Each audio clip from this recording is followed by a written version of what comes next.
This is On Base, your one-stop shop for solving your most pressing B2B go-to-market challenges. Each week, hosts Chris Moody and Paul Gibson talk to sales and marketing leaders to get you in-depth insights and creative strategies to set your revenue teams up for success. Hey everyone, welcome back. I'm your host, Chris Moody. Today I'm very excited to talk to John Comment on cracking the code, solving sales and marketing's toughest challenges. This is something John and I have talked about before, but if you don't know John, you should. He's the CEO and founder of Intelligent Demand and brings 20 years of expertise in growth strategy, technology, marketing, sales, and customer success. John's career focuses on driving measurable revenue growth for tech and service firms, both internally and as an agency partner. Under his leadership, Intelligent Demand has emerged as a premier revenue growth agency, and he's always prioritized people, culture, and client success. So John also hosts Growth Driver, a podcast for B2B executives eager to drive growth, which I think we all care about, which features thought leaders and experts, but it also is thought leadership. So I should have just kept rolling with that. John, thanks for joining today, buddy. Hey, buddy. Good to be here. Thank you for having me. Well, it's good to see you. I know we could wax poetic on all things go-to-market, revenue, sales, marketing.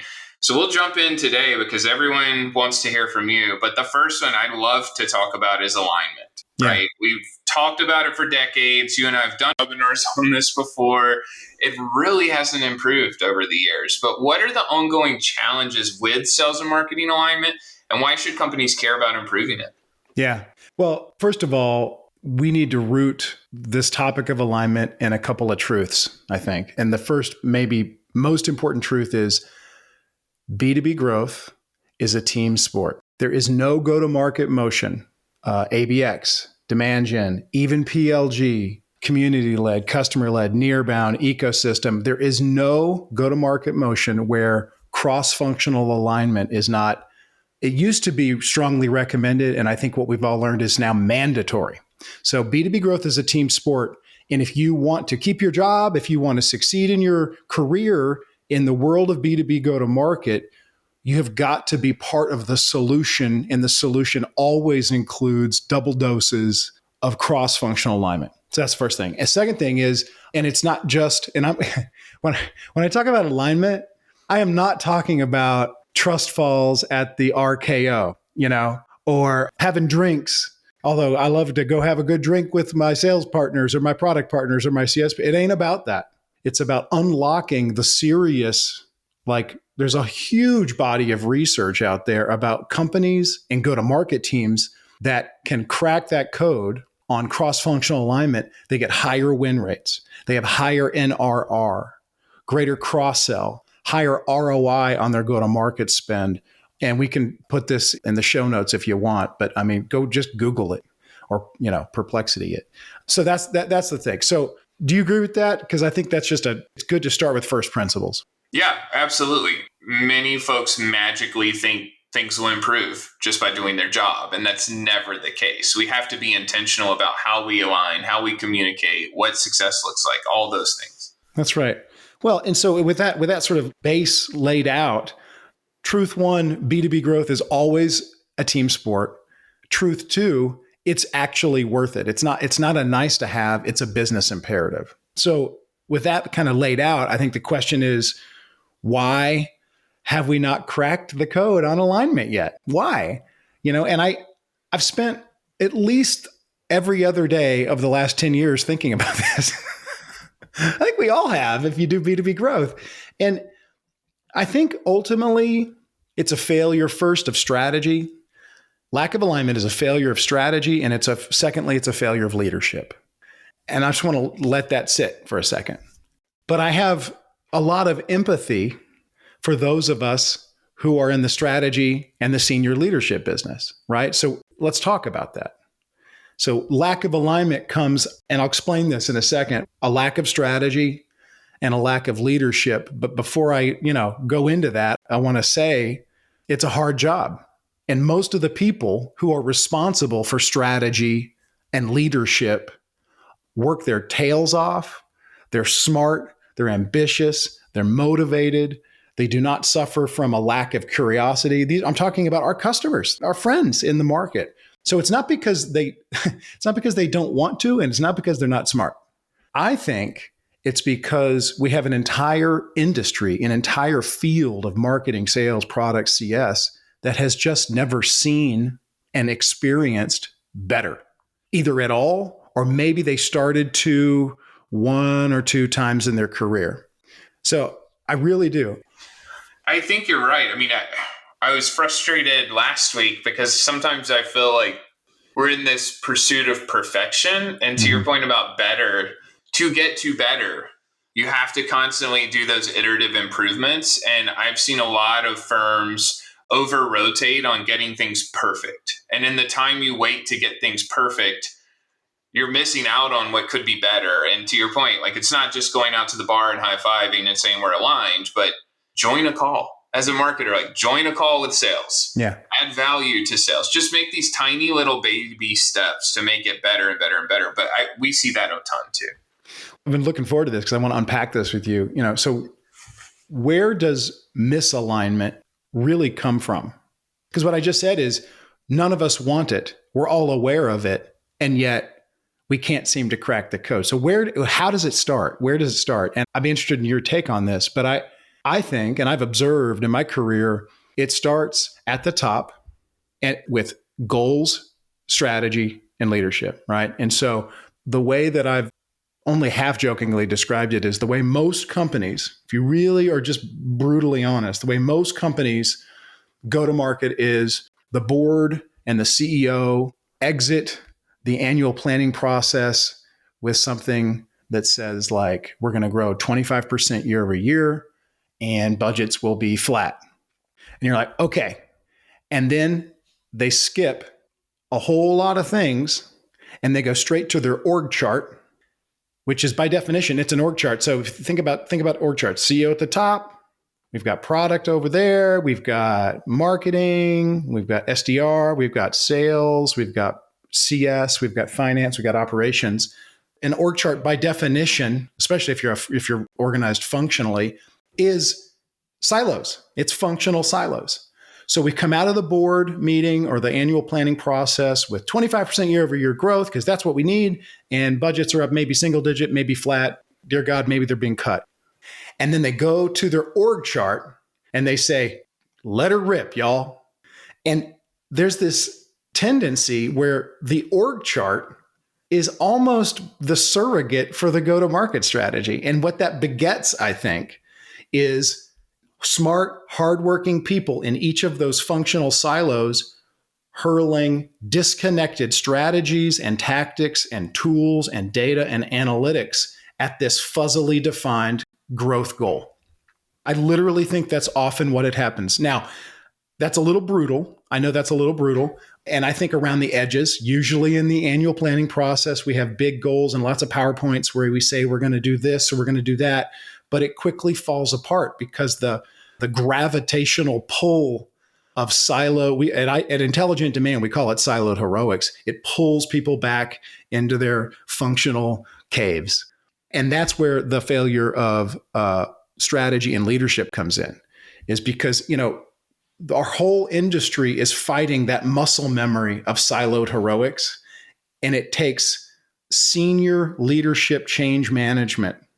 Oh, and not just once, but sustained over time to train the go-to-market muscle to work together. And then the other thing it takes is an actual plan. That's where the failure of strategy comes in. It's like, okay, I'm ready. Says the enterprise, we are ready to act like one growth team. Tell us how, and don't let us go back into our old bad habits. So who in the enterprise is doing that? Who is coming out of the annual budget process and saying, yeah, 25%, yeah, flat budgets, but here's how I think we should do it. Let's break it into acquisition. Let's break it into renewal. Let's break it into expansion. Let's break it into account tiers. For us to hit that 25% growth goal even more efficiently, I think this is how we need to peel that onion. And then these are the go-to-market motions, the 1 or 2 key primary go-to-market motions we're going to need to hit that growth goal over the next 12, 18, 24 months. And here are the integrated growth plays. And listen, y'all, you're going to the only way we're going to win is if we win together. And it's not just a trust fall. This is your new role. SDRs, this is your new role. Salespeople, this is your new role. We're doing an account-based motion, or we're doing a really targeted demand gen motion, or maybe we're doing something with a customer motion. Who's doing that? Who does that? And the answer is usually, I think, no one, or a CMO who's seen it, who's been to the mountaintop. And then if you're really, really lucky, a CRO. But again, sorry, that was, I know I soapboxed about, but I've been thinking about this and working through this with clients for years and years and years. But what's your take? That's my analysis of where misalignment comes from. Yeah, I think it's perfect. I mean, it brings to mind a couple things for me. I mean, one, I think there is this proverbial trust fall, not a literal at an offsite, but there is this committing to the cause and pipeline and revenue that may mean you're not trying to drive success metrics for your silo, right? To your point about heroic silos, there's this trust to say we're committed to hitting the business metrics and growing together, where you may not look at some of the traditional metrics or traditional attribution to say, wow, marketing is proving their worth, right? It's saying, hey, let's do this together. Let's join the cause together. Let's throw the traditional playbook out the window. Let's hit the goals we have to hit, right? So if you have individual metrics for the silos, I think that can drive that behavior that pulls you off course. Right. But don't let my my brutal candor come across as negativity. I actually think real change, sustained, actual, what the word transformation means, real change happens when you kind of peel the bandage off and you just look at the real truth of it. And I'm excited right now because I think that in a weird sort of way, thanks to the end of growth at all costs, because humans don't really change until they have to. Now we have to. And so our market has been forced and educated to the point where I think we're ready for some actual deep systemic change, specifically in this area, right? And I think, one of the tricks is to stop assuming that your organization will self-organize, self-integrate, self-align. If anything, to borrow from whatever physics or astronomy or what, entropy. The universe if anything, assume that things will fall apart. So we have to have overt, continuous pulling together according to a shared plan. Again, we call them integrated growth plays at Intelligent Demand that are in service to an aligned go-to-market strategy. So that's the key, I think. Yeah, I love that. And you mentioned account-based marketing earlier. And, we already know a couple things about ABM. Number one, it's not activity-based, which that's the silos, just doing lots of stuff. We're so busy. Here's all the things we did, right? It's not that. It also doesn't say sales in the name, which can be a problem. But what are some of the things you've seen that have caused organizations to fail in the past of moving from leads to accounts? Yeah. So, how long do we have? So one is, it's in the misnomer of ABM, is treating ABM like a marketing thing. We've reached the point now where we try not to use the word marketing too much. We try to be very, very careful about when we use the word marketing, not because we're not proud to be a part of that field, but because it's so unhelpful. So number one is treating your account-based program as a marketing thing is a huge mistake. Number two, and I'll just throw out a few, not being really clear about your growth goals, especially if you're in the earlier days of your account-based program and your organization is new at it. You don't try to boil the whole ocean. Try to pick a sales region or a product line or a division or a region. Maybe it's acquisition, maybe it's expansion. Don't try to grow your entire company 25% year over year, first time with your brand new account-based pilot. Dear God. So get humble and narrow and focused with your goal and say, look, is that something we can do potentially? So that's the second thing. So number one, don't treat it like a marketing thing. Number two, don't try to boil the whole ocean. And then number three, hello, ICP. You've got to get your ideal client profile right. And it can't see above. It can't be a marketing thing. It's got to be ideally, depending on your growth goal, it's got to be a sales and marketing thing, hopefully powered by data And while you're inviting people, get the SDRs in, get the CS people in, get product in. So having a rigorous, honest, achievable, where do we win ICP definition is critical. And then the last one, because I want to hear yours as well, that I'd throw out is, and I said it a second ago, what is our play? We can't just hurl disconnected account-based ads or load up the SDRs with the same old script. What is the integrated play? Who's going to do what? And then to your point about moving from leads to buying teams and opportunities, there's some real, we have solved this, y'all. We're doing it right now with so many of our clients. And the research, on my podcast, Growth Driver, I just interviewed Terry Flaherty from Forrester, and he was sharing with me some of the latest research he's done about what happens to your sales win rates when you move from passing lonely MQLs, solo MQLs to sales, to moving entire buying teams to sales. He said the worst improvement he's seen is 25% improvements in win rates. Raise your hand if you'd like to improve your sales win rates 25% without spending more money. Everyone would raise their hand, but he has literally, and they're going to be, I think it's down in Austin, they're going to be sharing this in their upcoming summit. 25% is the worst. He has literally seen huge, big, complex companies improve their sales win rates, which is the ultimate, that's what we need. Bookings, closed won deals by 200+%. 200+%. And that's by just getting down there in the data layer and being like, hey, wait a minute.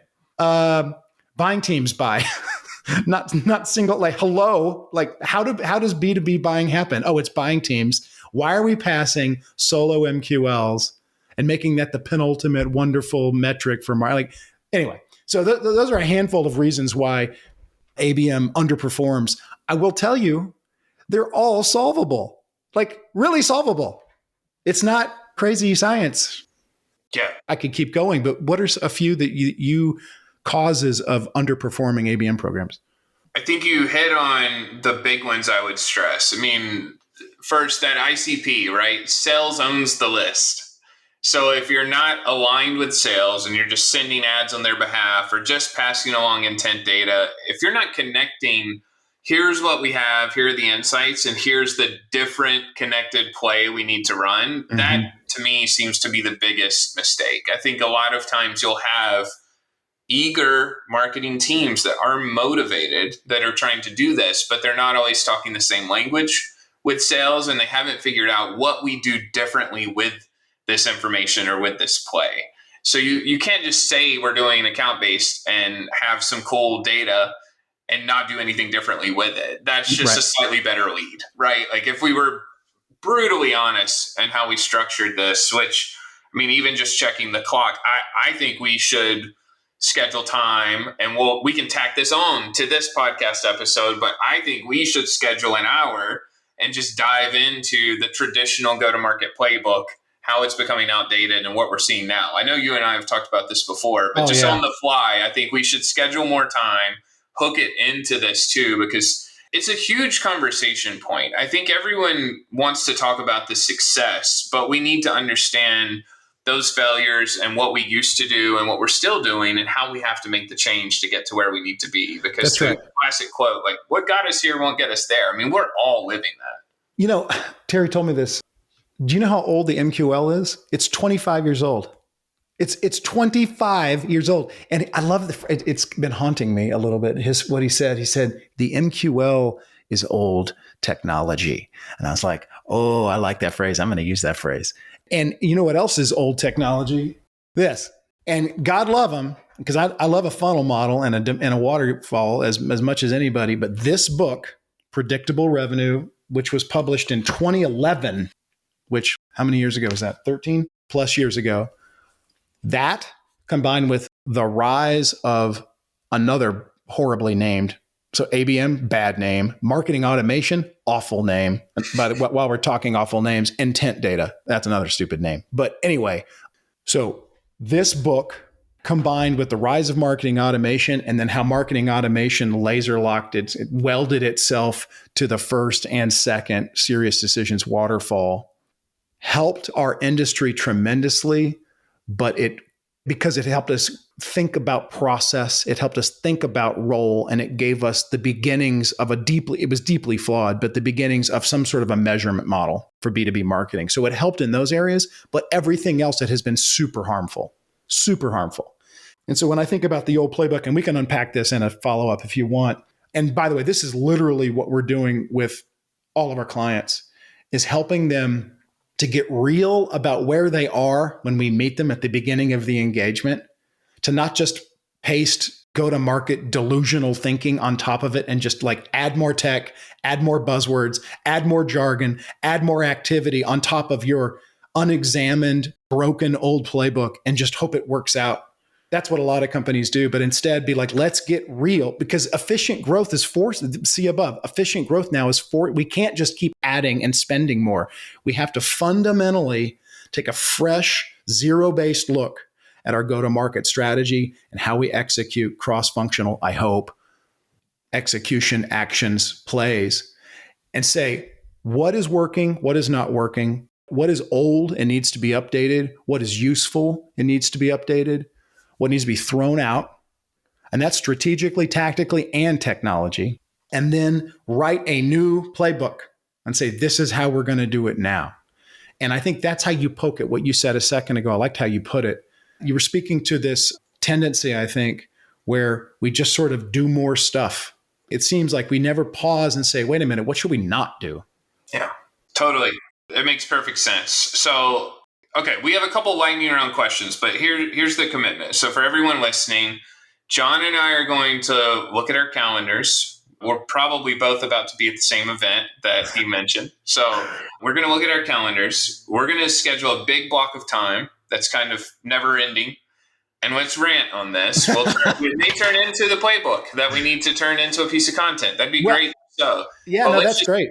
Yeah, let's have it open-ended. We'll do a big impromptu dive into this. We'll unpack everything, and we're not going to worry about a time boundary, even though we know metrics like keep it in this time frame, right? Like we're going to throw it out the window. Yeah, we're going to see what happens, and we'll release it to the world. So that's the commitment. So before we wrap this episode, which we are going to chain with a much longer, deeper dive, we have a couple quick hitters. So the first, good reads. You held up predictable revenue, but is there a book, blog, newsletter, website, video, or podcast that you'd recommend to our listeners? We know Growth Driver.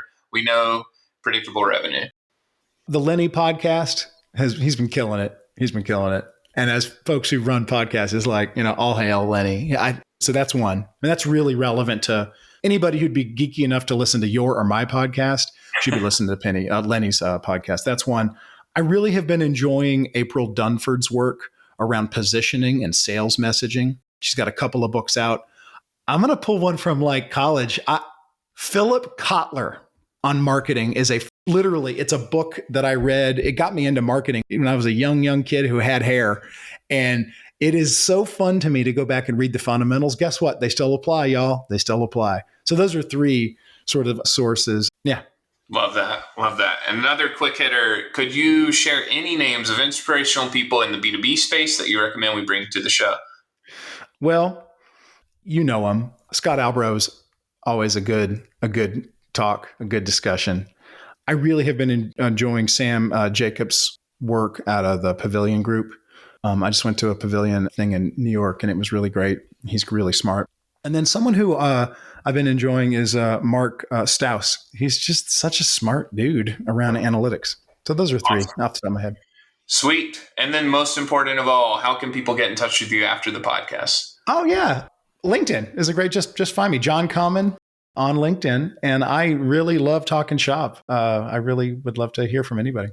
Awesome. Thanks so much, John. Pleasure having you on. We're going to get the longer ones scheduled. We'll release them together too. So we'll go ahead and commit to that before we ever hit publish. We're going to do that. So that will happen. So then everyone listening, you'll have a deeper dive you can jump into next. Sounds great. All right. Talk soon. Thanks, John. Thanks for joining us for On Base. If you enjoyed this episode, please be sure to share, rate, review, and subscribe on Spotify, Apple, YouTube, or wherever you get your podcasts. This show is brought to you by Demandbase, the only account-based experience platform built for sales and marketing alignment.